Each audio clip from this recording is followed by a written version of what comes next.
December 7th, 1941, the United States of America was suddenly and deliberately attacked.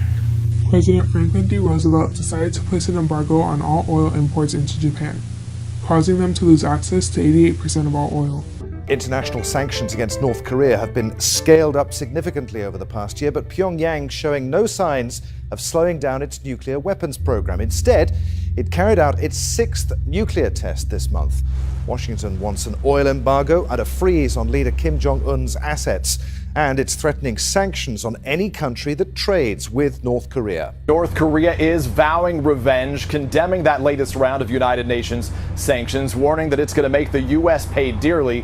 It was a gut punch to North Korea to let them know the international community's tired of it, and we're going to start fighting back. The president raised a lot of eyebrows by saying if the United States is forced to defend itself or its allies, North Korea will be totally destroyed. Also calling Kim Jong-un Rocket Man, saying he's on a suicide mission for himself and for his regime. That raised a lot of eyebrows around the world and prompted some criticism of President Trump, saying that he was using the platform of the United Nations to threaten war. We can't have madmen out there shooting rockets all over the place.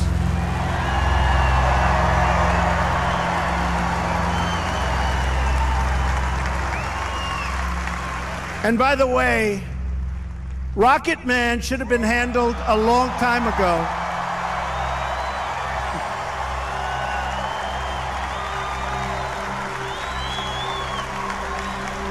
And maybe something gets worked out, and maybe it doesn't. Personally, I'm not sure that it will. And with the world focused on the showdown with North Korea, another threat is also growing. Iran now claims to have successfully tested a new ballistic missile that's capable of reaching much of the Middle East, including Israel. In defiance of the UN and President Trump, Iran is flexing its nuclear capabilities. It tested a new ballistic missile this morning that is reportedly capable of carrying multiple warheads and reaching U.S. allies.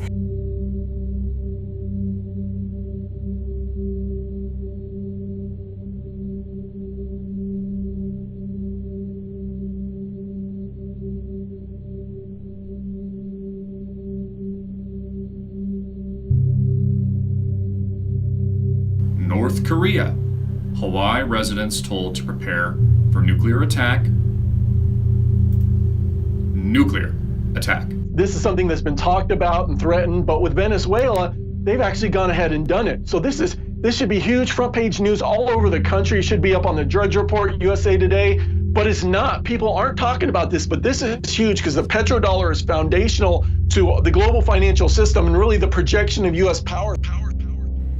But when, not if, they tie their own currency to something of real tangible value, this will kick America so hard in the balls that we could have hyperinflation overnight. We are totally prepared for the second option, not a preferred option, but if we take that option, it will be devastating. I can tell you that, devastating for North Korea. There are worries about what North Korea could do with a nuclear weapon, of course. One of them sounds like science fiction. An EMP is a short burst of electromagnetic energy that all nuclear explosions produce to varying degrees. A large EMP triggered over the United States from an orbiting nuke at the right altitude could fry the circuitry of cell phones, render electronic banking, automobile computers, railways, air traffic control, and airplanes themselves useless. Food would rot in refrigerators and in farm fields, with no means of transporting agri-products to population centers. In the following weeks and months, a truly Mad Max world would evolve. Not only that, he can hit every single major American city throughout the country. And you think you're safe? You are not safe.